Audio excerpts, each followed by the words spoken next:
الحمد لله رب العالمين والصلاة والسلام على رسوله الأمين والعاقبة للمتقين أما بعد ولو أشركوا لحبط عنهم ما كانوا يعملون۔ تو یہ بات واضح ہوتی ہے کہ قیامت کے دن اس بندے کے اعمال اللہ تعالیٰ کے ہاں قبول ہوں گے کہ جو دنیا میں رہتے ہوئے عقیدہ توحید پر کاربند رہا، اس کی زندگی میں عقیدہ توحید رہا، یعنی وہ اللہ تعالیٰ کو ایک مانتا رہا، جس طرح اللہ تعالیٰ نے قرآن مجید میں سورہ انعام کے اندر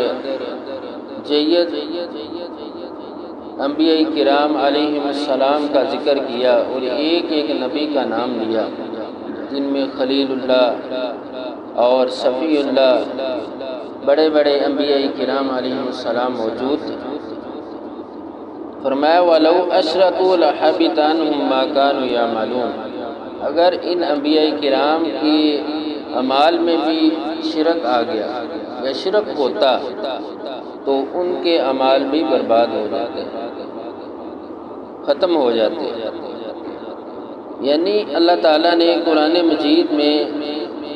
عقیدہ توحید پر بہت زیادہ آیات کو واضح کیا ہے، جس سے یہ بات سمجھ آتی ہے کہ اللہ تعالیٰ کو شراکت قبول نہیں ہے، کسی کو اللہ تعالیٰ کا شریک بنا دیا جائے، ساجی بنا دیا جائے، یہ بات اللہ تعالیٰ کو منظور نہیں۔ عقیدہ توحید کی وضاحت ہے اور شرک کی مذمت ہے۔ شرک سورہ زمر 65 نمبر آیت، اللہ تعالیٰ نے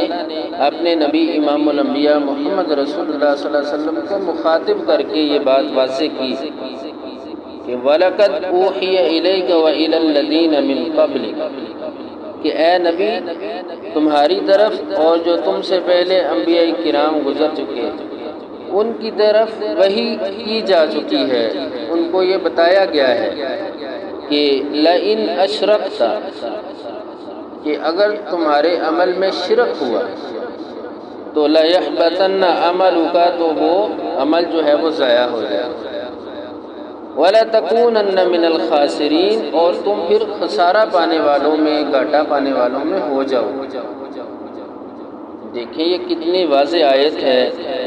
کہ جس میں امام الانبیاء محمد رسول اللہ صلی اللہ علیہ وسلم کو اللہ تعالیٰ نے مخاطب کر کے اتنے سخت الفاظ کے ساتھ تنبیہ فرمائی ہے کہ شرک نہیں کرنا۔ اور دوسرا مقام سورہ شعراء 213 نمبر آیت کہ فَلَا تَدْعُوا مَعَ اللَّهِ إِلَٰهًا، کہ اللہ کے ساتھ کسی دوسرے کو معبود نہ بناؤ، یعنی اپنی مالی عبادات ہوں، جسمانی عبادات ہوں، وہ صرف اللہ کے لیے ہیں۔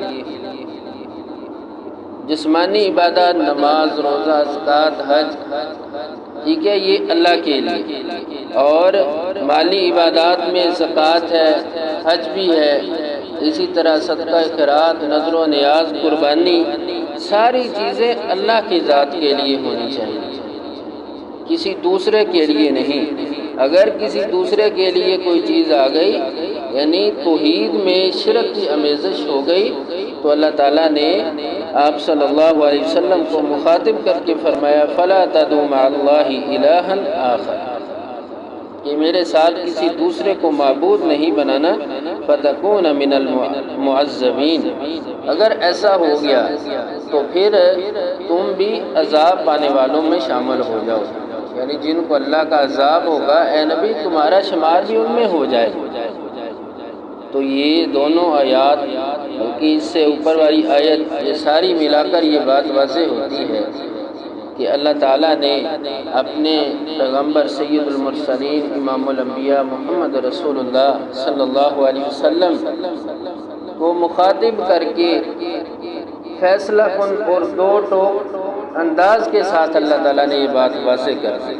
کہ میرے ساتھ شرک نہیں کرنا، اگر شرک کیا میرے ساتھ کسی دوسرے کو معبود بنایا تو تمہارے اعمال ضائع ہو جائیں، تم خسارہ پانے والوں میں ہو جاؤ گے، تمہیں کل قیامت کے دن عذاب ہوگا۔ دیکھیں یہ کتنے سخت الفاظ ہیں، یہ اللہ تعالیٰ نے کس کو مخاطب کر کے بیان کیے؟ امام الانبیاء محمد رسول اللہ صلی اللہ علیہ وسلم، جو اس کائنات کے اندر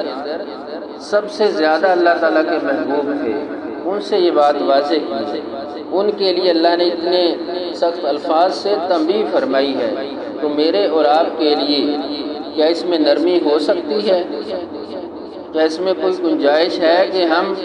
اللہ کے ساتھ ساتھ دوسروں کو بھی معبود بنا لیں یا دوسروں کے لیے اپنی مالی جسمانی عبادات کو مقرر کر دیں؟ قطعاً ایسا نہیں ہے۔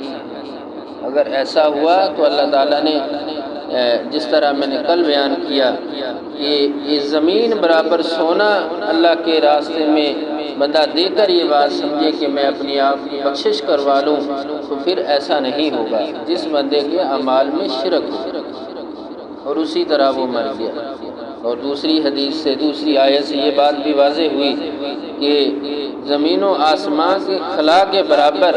اگر کسی کے نیک اعمال ہوئے لیکن ساتھ ساتھ اس کے عقیدے میں خرابی اور بگاڑ تھا، یعنی وہ اللہ کے ساتھ شرک کرتا تھا، تو اس کے بھی اللہ تعالیٰ اعمال ضائع کرتا ہے، یعنی اتنے اعمال بھی ان کو کوئی فائدہ نہیں دیں گے۔ تو اللہ تعالیٰ سے دعا ہے کہ اللہ تعالیٰ ہمیں مرتے دم تک عقیدہ توحید پر کاربند رکھے۔ وآخر دعوانا الحمدللہ رب العالمین۔